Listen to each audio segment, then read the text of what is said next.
Baruch Hashem, it is day number 334 of our daily study of Rambam, Sefer HaMitzvos.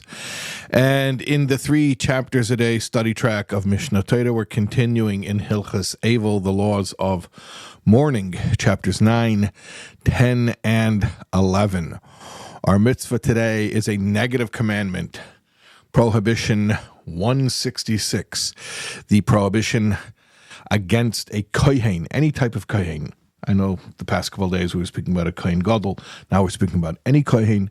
The prohibition against a kohen contracting ritual impurity from exposure to the dead.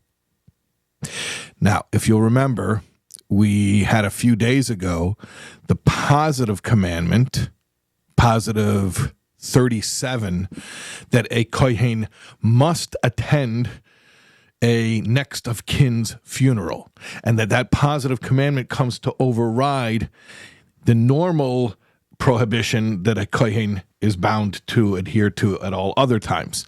So that prohibition that normally the kohen is bound to is today's mitzvah. And the reason we're learning this, just to remind you, is why we're learning about kohanim, impurity. We're in the book of Shoftim, of Judges. Okay, because we were talking about the Sanhedrin, the High Court, and then we're talking about capital punishment, which they administer, and then we're talking about what happens to those who are executed, and that their families do not mourn them like normal Jewish mourning rituals. And then we started to talk about Jewish mourning. Now, and I mentioned this a few days ago, there's no specific biblical commandment just about grieving and mourning.